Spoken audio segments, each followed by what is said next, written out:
5월 5일 화요일 인도네시아 헤드라인 시작합니다. 첫 번째 소식입니다. 인도네시아 코로나19 확진자가 1,843명으로 늘어났으며 이 중 사망 831명, 완치 1,665명으로 집계되어 7.7% 치사율을 보이고 있습니다. 인도네시아 확진자 수는 10,000명을 넘어섰고 우리나라보다도 많이 발생하고 있습니다.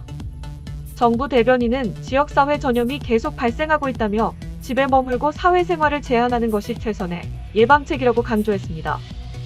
조코위 대통령은 2021년 국가발전계획 화상회의에서 내년을 경제회복의 해가 될 수 있도록 경제 부문별로 회복 전략과 로드맵을 마련하라고 지시했습니다.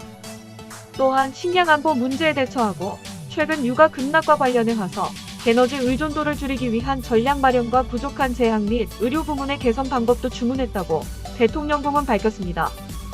한편 인도네시아 정부는 대규모 사회적 제약 중에도 상당수의 제조업체의 가동을 허가한 것으로 나타났습니다. 당초 시행계획에 포함되지 않았던 업종의 우려가 커졌으나 산업부가 대부분의 업종을 규제 제외 대상으로 포함시켜 가동을 허가하였습니다. 이는 대량 실직에 따른 사회적 불안을 막기 위한 선택으로 분석되어집니다. 다음 소식입니다.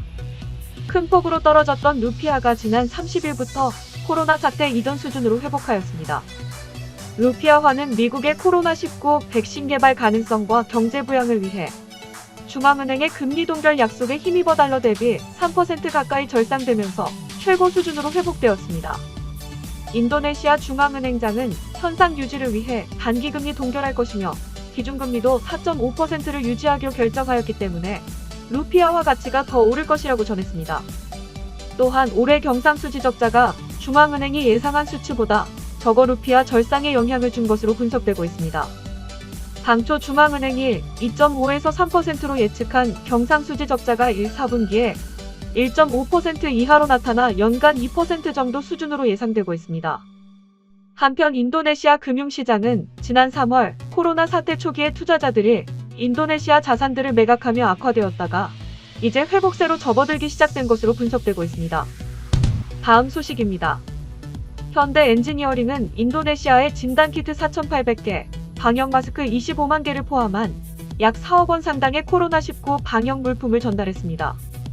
현대 엔지니어링이 기증한 방역 물품은 한국에서 생산된 것이며 방역 물품은 대사관의 지원으로 전달이 신속하게 이뤄졌습니다.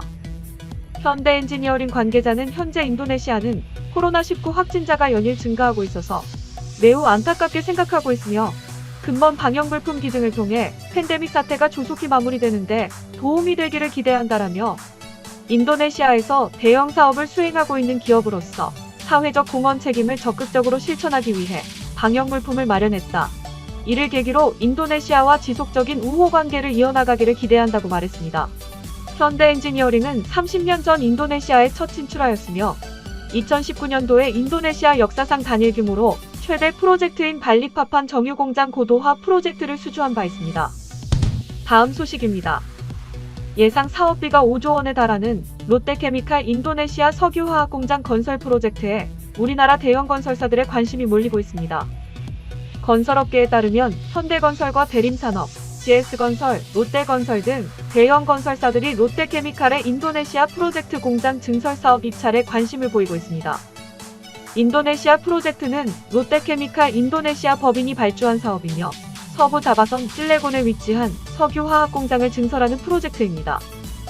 이 프로젝트로 롯데케미칼은 기존 단일 품목 100만 톤 생산에서 5개 품목 300만 톤 이상으로 생산할 수 있는 대형 화학 공장을 조성할 계획입니다. 롯데케미칼은 현재 이 프로젝트의 업체를 선정하기 위한 입찰을 준비하고 있으나 관계자에 따르면 입찰 일정은 아직 확정하지 않았으며 내년 이후 사업 규모와 착공 시기를 구체적으로 공개할 계획이라고 밝혔습니다.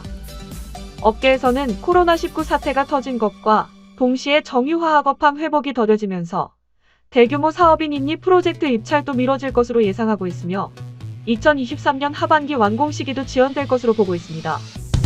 다음 소식입니다. 인도네시아 최대 전자상거래 업체인 토코페디아는 사용자 정보가 유출됐다는 주장을 조사하고 있습니다. 지난 2일 해커로 보이는 익명의 개인이 사이트를 해킹해 1,500만 명의 개인정보를 입수했다고 주장하며 고객 리스트를 찍은 스크린샷을 공개하였습니다. 이에 토코페디아는 우리 고객들의 정보를 훔치려는 시도가 있었다는 걸 발견했다라며 조사를 계속하고 있지만 현재로선 공유할 수 있는 추가 정보는 없다고 밝혔습니다. 아울러 토코페디아는 암호화 알고리즘 등을 통해 비밀번호 같은 중요한 고객 정보를 성공적으로 보호하고 있다고 강조했습니다. 하지만 문제의 스크린샷에 대해서는 구체적인 언급을 피했습니다. 참고로 토코페디아는 글로벌 기업들로부터 20억 달러를 투자받아 유니콘 기업 대열에 합류하였으며 월 사용자만 9천만 명 이상입니다. 다음 소식입니다. KB인베스트먼트가 인도네시아 유망 스타트업 코알라에 투자했다고 밝혔습니다.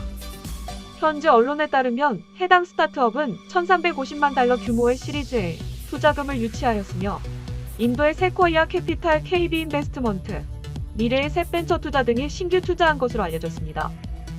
자카르타에 본사를 둔 해당 스타트업은 소비자에게 보험 솔루션을 제공하는 기업입니다. 대규모 플랫폼 파트너와 협력해 보험을 장려하고 보험 중개인과의 협력을 통해 디지털 솔루션을 제공해 보험 상품의 마케팅을 지원하고 있습니다. 작년 초기에는 한 달간 약 7천 건의 서비스를 처리했으나 1년 만에 한 달간 처리량이 200만 건 이상으로 증가할 정도로 크게 성장하고 있는 기업입니다.